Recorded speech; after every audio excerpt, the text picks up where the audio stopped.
Mesdames, Messieurs, bonjour. J'ai le plaisir de recevoir à mon émission comme première invitée une amie qui a vécu une expérience extraordinaire cet été. Je vais vous la présenter pour commencer. Micheline Tivierge Fréchette. Bonsoir, Mimi. Bonjour, Pierre. Oui, bonjour.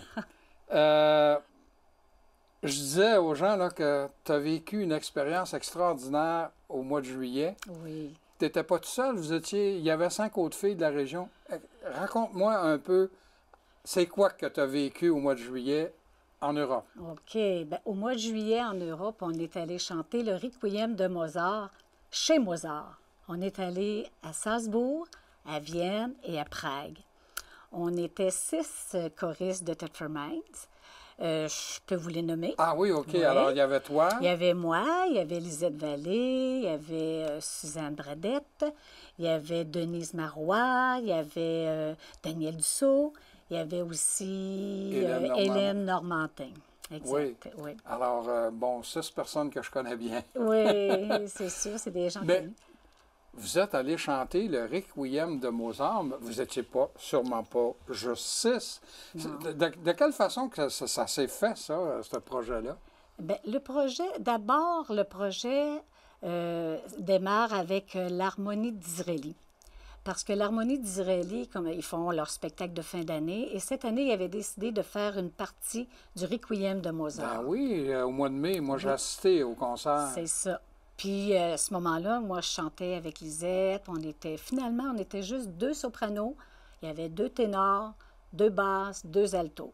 Alors qu'en réalité, ça n'en prend pas mal plus que ça, là. Et puis, suite à ça, bien, il est paru sur Facebook une annonce qui invitait les gens qui voulaient bien chanter à se joindre à la chorale, un chœur qui s'appelle le Chœur international. Mais c'est un groupe québécois, ça? C'est un chœur de Montréal, oui. De Montréal, essentiellement québécois. Il y avait des gens qui venaient de partout. Il y avait des gens qui venaient de l'Abitibi, du Saguenay. Il y avait des gens qui venaient d'Ottawa. Il y avait des gens qui venaient de Thetford Mines. Ben oui, hein? Mais autrement dit, parce que vous aviez commencé à apprendre des parties du Requiem, oui. Vous vous êtes dit, tant qu'à y être, tout aussi bien de le faire au complet? C'est ça. C'est Lisette qui en Europe, pourquoi pas? C'est ça. C'est Lisette qui m'a parlé de ça la première. Et puis, Caroline, je trouvais le projet intéressant et que j'ai accepté. On est parti le 18 juillet et on est revenu le 30 juillet. Mais vous avez répété ici au Québec? On allait toujours répéter à Montebello. Oh mon Dieu, c'est pas à la porte, ça, là? Non. Mais imagine, nous autres, ça nous faisait 4 heures de voiture. Oui. Mais les gens de l'Abitibi, ça lui faisait 8 heures, je pense, facile. Là. Et vous étiez combien de choristes, finalement, là? On était 153 choristes. 153 choristes. Au palais. Et on a fait 7 concerts dans 7 églises différentes, là-bas. Et puis, parce qu'il y avait des églises plus petites, on séparait le chœur en 2. À ce moment-là, il y avait la moitié du chœur qui allait chanter dans une église et l'autre moitié dans une autre église. Mais c'était extraordinaire. C'était très, très beau. Mais là, tu me disais, juste avant le début de l'émission, tu as même chanté dans la cathédrale de Vienne, oui. Stephansdom, oui. Qui est une cathédrale gothique extraordinaire. Hein? Mais là, vous deviez être les 153 parce que je pense que l'église Saint-Alphonse doit rentrer 2 ou 3 fois dedans. Hein? C'est immense. Oui, là, on était les 153 qui chantaient le Requiem de Mozart. Mais ça doit donner... Dans cette cathédrale-là, on levait de terre, c'est sûr. Ah oui, hein? Il y avait des gens qui étaient très, très, très émus. Mais une église où on a été très ému, c'est l'église Saint-Michael à Vienne. Parce que 5 jours, notre directeur musical nous a expliqué ça, 5 jours après le décès de Mozart, sa femme, Constance, a demandé aux gens pour la première fois de chanter le Requiem de Mozart à l'église Saint-Michael. Puis vous l'avez fait, vous Et là, quelques 300 ans plus tard, le Chœur international va chanter le Requiem de Mozart. Est-ce que vous étiez tous des Québécois, des Québécoises? Là? Tous des Québécois. Qui sont allés chanter chez eux. Oui, Hein, chez lui. Là. chez lui. On Quand, est quand allé tu parles de chanter. Salzbourg, là, il est venu au monde à Salzbourg. Vous C'est avez ça. chanté dans sa ville natale. On a chanté Mozart chez Mozart. On a visité aussi un peu. Ben oui, c'est hein? sûr. Hein? On a visité sa maison aussi. Ah ben oui, avec son piano. Eh oui, Ah, avec tout ça, là. ah oui, hein?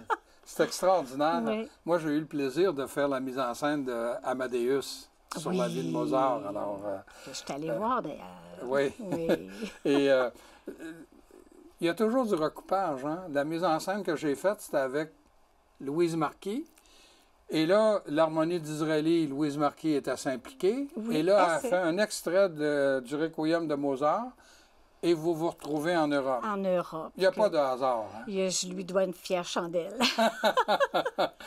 Mais Oui, on a fait là, tu sais, t'en parles, là, puis je vois que... Mais vous autres, les six filles, comment vous avez vécu ça, cet événement-là? Là? Bien, on était vraiment impressionnés par les lieux, par la beauté des lieux, par le son aussi. Puis on était des bonnes amies. On a bien mangé, on a bien ri, on a bien chanté. C'est à peu Et près visiter aussi, ça. Et j'imagine. Oui, visiter, oui. ben oui, on a visité. On a Tu me visité disais, des toi, choses. que c'était... Puis d'autant plus pour toi que c'était la première fois que tu allais en Europe, Moi, c'était mon baptême. ton d'Europe. baptême d'Europe. Oui. Et j'imagine que c'était la première, mais sûrement Ah, pas pas la la dernière. Non, non, non. Tu as des étincelles dans Ah les yeux. oui, là. c'est Alors, il certain. va s'agir de convaincre les gens, là? Oui, c'est ça. Mais ça devrait pas être trop difficile. Oui. Ah, Oh, oui. non. Donc, vous avez vécu une belle expérience. Très belle expérience. Mais si je comprends bien, c'est à vos frais, ça. Là, Tout ça, oui. Le cœur, là, Oui, il y avait un forfait, puis c'est ça, on payait notre... Malheureusement, on n'était pas payés. Ils nous ont pas demandé pour nous payer pour aller chanter. comme non. si tu chantais pour être payé, toi. Ça fait combien d'années que tu chantes, toi, Micheline? Oh, ça fait beaucoup Ça fait d'années. quelques années. Ça fait plus de 40 ans, Ça c'est fait certain. plus de 40 ans. Alors, toi, tu fais ça par plaisir, par Exact. amour de la Ben oui. chanson, de la musique. Ben oui, c'est sûr. Mais là, tu Ben t'es ouais. payé la traite, puis avec les autres filles... Oui, on a fait... on est allé chanter Mozart chez Mozart. Ouais. Et comment l'accueil des gens, là, les Autrichiens, comment ils vous ont reçu? Ça a été quoi leur réaction par rapport à... tu sais, quand tu dis dans la cathédrale, là, tu vous touchiez pas à terre parce Non, que non, non. il y a 153 qui chantent, là. C'est sûr. Mais il y avait beaucoup de touristes. Hein? Ah oui? Ben oui, il y avait beaucoup de touristes, mais à chaque fois, tout était... Les églises, la cathédrale, c'était plein. Oh! Puis c'est arrivé à quelques reprises qu'il y avait des gens qui sortaient avec des larmes aux yeux. Ah Il y oui? avait beaucoup d'émotions. Ben, Beaucoup, je veux puis dire, beaucoup d'applaudissements aussi, là. Dans certaines églises, on a eu même des ovations debout. Fait que, Et ça, les Européens fait- sont assez... On m'a dit ça. Oui, hein? Ils sont assez prudes là-dessus. Oui. hein? Alors, s'ils l'ont fait, c'est parce que il y avait un élan, là, qui... Ben, il s'était passé quelque chose, c'est certain. Vous avez mis à peu près combien d'heures de répétition pour... Là, on peut pas... Parce qu'on fait beaucoup de travail personnel, personnel, chez soi, oui, hein. là. Fait que c'est difficile à compter, là, puis Mais toi, là, tu as évaluer, consacré à peu près là. combien d'heures pour ça? De travail, là? Oui, mon Tout Dieu. seul et en groupe? Ouais. Pose une bonne question. C'est sûr que j'ai mis, je dirais, plus de 50 heures là, Oui. pour travailler ça. Là. Et le En fait... tout, là, pour Oui, faire tout le requiem oui. au grand complet. Parce que le Requiem de Mozart, en tout cas, d'après mon CD que j'ai, moi, il dure 1 minute et... Non, 1 heure et... Oui. Et quelque chose. 4 ou 8, là. Oui. Mais là, chacun, faut qu'il apprenne sa partition. Après ça, le travail, c'est de mettre tout ça ensemble, mais il faut s'ajuster, tout le monde ensemble Oui. aussi. Et c'était qui le directeur Il s'appelait Michel Brousseau. Michel Brousseau. Brousseau. Et est-ce que vous aviez un orchestre ou On était accompagné d'un musicien pianiste un pianiste? qui venait directement de l'Italie. Oh, oh! Mhm. C'était un très, très bon pianiste. Et aussi, il y avait des solistes qui nous accompagnaient, des solistes professionnels qui étaient aussi excellents. Et comment était l'atmosphère dans le groupe? Bon, vous autres, vous arrivez 6, là. Oui. Mais tu connais pas les autres, là. Non. Puis finalement... Mais tu sais, là, dans un chœur comme ça, là, il y a une passion qui est commune à chacun. Oui. Et c'est la musique. Fait que, puis j'aurais envie de dire que ça fait des gens proches de leurs émotions. Oui. Oui. Et puis, très aimants, fraternels. On avait beaucoup, beaucoup d'amitié, même si on ne se connaissait pas. Là. Il y avait un grand climat d'amitié qui s'est développé avec le temps, là. Oui, puis quand on parle d'un chœur, là, je veux dire, tout le monde est important. Là. Absolument. Alors, donc, il y a un sentiment d'unité, de force, puis tu l'as senti, ça. Absolument, ben oui. Quand je te dis que on levait de terre, là, c'est une image, mais c'est pas loin de la vérité. Oui. C'était vraiment, ah oui, c'était très puissant. Est-ce que... Puis c'était de voir aussi notre directeur, la joie qu'il avait de nous, après chaque concert, là, de la satisfaction qu'il avait, là. Ça aussi, c'était agréable, parce que lui s'attendait aussi à un produit, là, un produit fini. Puis il était content. Il vous a manifesté de la satisfaction? Ça, il était content, oui. Et si c'était à refaire, est-ce que tu retournes? Ah oui. Oh mon Dieu, t'as pas bien hésité, ben. C'est tellement une belle expérience. Tu sais, quand tu fais quelque chose que tu aimes, puis que tu jumelles ça à une visite dans un autre pays. Oui, puis l'Autriche, c'est merveilleux, ça. Il faut le dire, c'est un pays tellement beau. C'est un beau pays, puis riche en histoire, oui. En architecture. Juste quand tu m'as dit que vous aviez chanté dans la cathédrale Stephendom, oui, c'est extraordinaire. C'est une cathédrale gothique. Ah oui, très, très belle. Puis là, ça n'a rien à voir avec la religion. C'est un chef-d'œuvre architectural. Point, exactement, oui. Et j'imagine que l'acoustique devait être... Ben oui, c'est certain. On n'avait pas besoin de micro. Le piano n'avait pas besoin d'être amplifié. C'était un beau piano à queue qu'on avait. On était vraiment bien équipés. Bien, Micheline, je t'envie.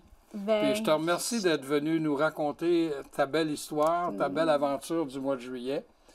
J'avais le plaisir de recevoir à mes côtés Micheline Tivierge-Fréchette, qui est allée chanter rien de moins que le Requiem de Mozart, chez Mozart, c'est-à-dire en Autriche, à Salzbourg et à Vienne notamment. Je vous invite à demeurer des nôtres. L'émission se poursuit dans quelques instants.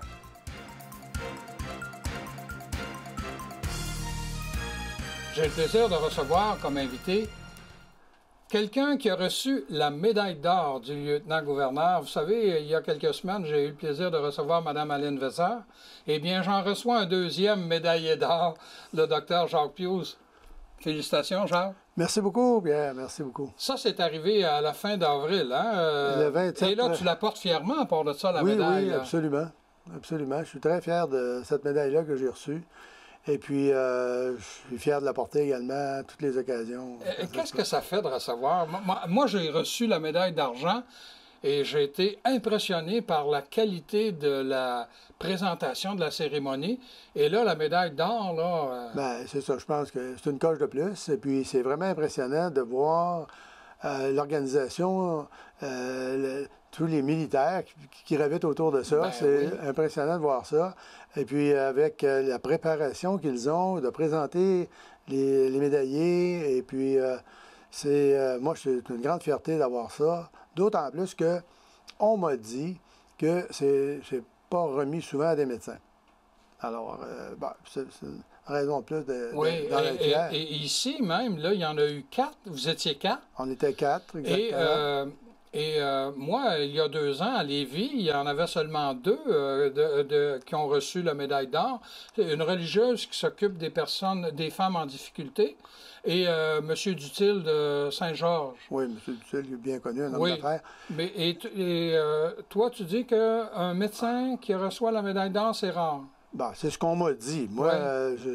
Je n'ai pas demandé cette médaille-là. Il y a quelqu'un qui a poussé ma candidature, puis qui a été retenu. Ben, j'étais bien content. Et puis, ben, on m'a dit ça, parce que je connaissais pas vraiment, même. Je savais que ça se faisait, mais je ne connaissais Ouais. pas vraiment le fonctionnement de cette organisation-là, puis de ce prix-là. Là. Ouais. Vraiment pas. Et est-ce que toi, tu as reçu ta médaille dans la noirceur ou... Moi, je l'ai reçu dans la noirceur parce qu'on était les 4 médaillés d'or, on était les derniers à passer. il y a eu un problème? Il y a eu un problème d'électricité et de courant. Alors, il fallait aller à la clarté. Heureusement, c'était dans l'après-midi. Mais la salle principale où ça se passait, ben, c'était une salle fermée où il n'y avait pas de fenêtre. Alors, donc, on est tombé dans la noirceur complète. Alors, les gens ont dû se retourner de bord rapidement et puis décider de faire ça dans l'allée qui encercle la salle en question, où il y avait des fenêtres extérieures. C'est un genre de Oui, salon. oui, oui, oui. Et puis, il y avait, on était 4, mais il y avait pas loin de 300 médaillés, là. Oui. En tout et partout. Là, Oui, bien là, il y a la médaille d'or, médaille Ouais. d'argent et la médaille de bronze aussi. C'est ça. là. Ben, il y avait les autres médaillés, il y avait beaucoup de monde. Malheureusement, à cause des circonstances, après la panne d'électricité, ben, les gens qui recevaient la médaille ne pouvaient pas rester. Normalement, ils auraient dû rester, puis il aurait dû avoir une cérémonie globale à la fin, là, qui n'a pas eu lieu parce que les gens s'en allaient parce que par manque d'espace. On attendait, en fait, dans le corridor que notre tour arrive. On était les derniers. Et puis, ben, c'est ça. On entendait plus ou moins ce qui se passait parce que la salle ne s'y prêtait pas vraiment. Oui. En tout cas, ça a été quand même. Ça a été, pour moi, un grand honneur, bien content. Oui. Et le gouverneur, M. Doyon, moi, je l'ai trouvé très sympathique, Oui. très chaleureux. Oui, absolument. Très, très chaleureux, très, très agréable, oui, très avenant. Oui. Oui. Tu dis qu'à ta connaissance, en tout cas, tu es un des rares médecins à avoir reçu cet honneur-là. Ouais, Pourquoi? ben, moi, je pense que c'est à cause de ma carrière qui a été longue en médecine. Évidemment, c'est à cause de mon travail en médecine. À cause de ma carrière, donc, qui a été longue et très, très variée. Moi, j'ai touché pas mal de tout. Ben, quand je suis arrivé avec mon ami Pierre Côté en 70. Les deux doigts de la main. Oui, exactement. Et puis, l'hôpital général actuel, l'hôpital blanc, là, je veux dire, la coquille était faite, mais l'intérieur n'était pas terminé. Alors, la pratique s'est faite à l'hôpital Saint-Joseph dans le temps. Et puis, il n'y avait pas d'urgence à l'hôpital Saint-Joseph. C'est un hôpital qui datait de 1929. Bon, c'est un peu dépassé au point de vue des connaissances médicales et de l'organisation à l'intérieur de l'hôpital. Alors, il n'y avait pas d'urgence. Alors, on allait à domicile pour les appels. Donc, on faisait du domicile. On faisait de l'assistance opératoire pour aider les chirurgiens, qui étaient moins nombreux que le sont maintenant. Et puis, bon, en fait, on a fait ça. On a fait de l'urgence quand l'urgence a ouvert dans le nouvel hôpital. C'était au début de l'année 72. Et puis, on a fait de l'obstétrique. J'ai fait de l'obstétrique. Du CHSLD, des soins prolongés. J'ai fait des soins palliatifs, de l'aide médicale à mourir. J'ai fait pas mal, j'en oublie peut-être, là, mais j'ai fait pas mal tout ce qu'on devait faire. J'ai pas fait ça tout le temps, mais j'ai touché à ça au cours de ma carrière. Ouais. Toi, tu es un gars de Thetford, Oui. puis tu as professé tout le temps ici. Tu me disais presque 50 ans? 48 ans. 48 ans. Tu as commencé jeune. Oui. Très jeune. J'ai commencé très exactement à 24 ans. J'étais parmi quand même les jeunes de ma classe, parmi les gradués de médecine à l'Université Laval. En 70, et puis, petite anecdote, en 70, on était 125 finissants. Il y avait 5 filles, puis 120 garçons. Aujourd'hui, ça doit être le contraire? Aujourd'hui, je pense que la proportion, c'est 70-30 en faveur des filles. Bon. Quoique, je pense que là, il y a peut-être quelques mois, peut-être un an, le nombre de médecins hommes et femmes est devenu égal. Mais c'est tout récent, ça. C'est tout récent. Évidemment, là, plus ça va aller, plus il va y avoir de femmes. à moins qu'ils corrigent le ratio, mais ça, c'est en dehors de mon contrôle. Oui. Ben, si on prend juste votre cabinet, Pierre et toi, aujourd'hui, c'est une 1 et 1. Oui, c'est ça. Alors là, c'est 50, c'est 50 50, oui. C'est ça, oui. Exactement. Et tu me disais juste un peu avant le début de l'émission que pour toi, là, pratiquer la médecine, professer la médecine, c'était une grande satisfaction, c'est un plaisir pour toi. Oui, bien moi, j'aimais ça. T'aimais ça? Ouais, j'ai vraiment aimé ça beaucoup. Je m'ennuie pas de ça. Je m'ennuie des relations que je peux avoir avec mes patients, parce que les patients qu'on a eus, que moi j'ai eu longtemps, ça ne devient pas des amis proches, intimes, mais ça devient des amis parce qu'on connaît tellement leur environnement là, social, culturel, financier, etc. Là. Alors, c'est des gens qu'on connaît par cœur, et puis moi, j'en vois beaucoup de ces gens-là à l'épicerie ou dans les services publics. Là. Puis ça me fait toujours plaisir de les voir, puis ils m'informent de ce qui leur arrive, évidemment, puis tout ça. Mais c'est... Ah ben oui, un cabinet de médecin, c'est un confessionnal, à quelque part. Absolument, absolument. Les gens viennent se confesser chez nous plutôt qu'aller à l'église. Oui. Oui, vraiment. Puis, effectivement, les gens ont tellement confiance qu'ils peuvent nous révéler n'importe quoi. En fait, des choses, évidemment, il y a le secret professionnel ils sont protégés par le secret professionnel, puis ils savent que c'est une faute grave que de manquer au secret professionnel. Puis je pense que rares sont les médecins qui manquent. C'est peut-être déjà arrivé, mais c'est exceptionnel, je dirais. Mais en plus de ça, toi, tu n'as jamais craint de t'impliquer dans le milieu. Non, j'ai aimé ça. Puis tu t'impliques encore? Oui, je suis encore le secrétaire de la fondation de l'hôpital. Avec Mme Weiser, que tu as reçue récemment, une madame très, très, très impliquée socialement. Et puis, une femme avec qui c'est très agréable de travailler, aux idées modernes et vraiment avancées. Je n'oserais pas dire malgré son âge, mais c'est sûr qu'elle prend là, elle est là depuis longtemps, mais elle voit clair. Puis, ah oui, c'est quelqu'un, c'est une dame allumée. Ah, absolument. Puis toi, parler de ton implication, moi je me souviens, là on recule quelques années, genre, en 1980, au Jeux du Québec, tu étais responsable d'un important département, dossier, toi. J'étais le coordonnateur de la santé. Alors, évidemment, j'ai travaillé beaucoup là-dessus. Alors, on avait une équipe assez extraordinaire dans le temps. C'était le directeur général, c'était Yvon Meilleur. Oui. Et puis, on est resté quand même, on s'est revus par la suite, on se revoit régulièrement, pas officiellement, on n'a pas de réunion des anciens des Jeux, mais on a affaire à se revoir régulièrement. C'est toujours agréable. Mais moi, j'ai vraiment aimé ça. Puis j'ai pris 2 semaines de vacances, c'était l'hiver 80, oui, ben oui. D'hiver, puis j'ai pris 2 semaines de vacances de la durée des Jeux pour m'occuper de ça. Moi-même, j'ai travaillé un peu sur le terrain, mais ma tâche était davantage de gérer ça, puis de faire travailler tout le monde. Et puis, j'avais eu une participation exemplaire des médecins. Les médecins, même les médecins qui n'étaient pas près de la pratique, je pense au docteur Marc Poulin, qui était pathologiste, qui est malheureusement décédé aujourd'hui, mais il était pathologiste, donc il n'était pas près de la clinique. On l'avait envoyé à des endroits moins dangereux, comme le ping-pong, histoire de le faire participer, pour dire qu'il avait participé, puis qu'évidemment, on y offrait un support s'il y en avait eu besoin, mais c'est pas arrivé. En tout cas, les gens ont tous participé, puis c'était vraiment une atmosphère très agréable, les Jeux 80. C'était quelque chose. Et tu as été bénévole aussi pour les 2 autres Jeux, hein? Oui, les 2 d'été, là? Oui, les 2 Jeux d'été en 2003-2018. J'étais bénévole là, sur le terrain là, à ce moment-là. En 2018, j'étais responsable du secteur médical au golf. Vous me direz que c'est pas très à risque comme discipline. Mais j'avais même plus le droit de pratiquer à ce moment-là. Mais je gérais ça et j'avais engagé quand même des médecins pour couvrir. Mais c'est moi qui m'occupais du volet santé au golf. Ah bon.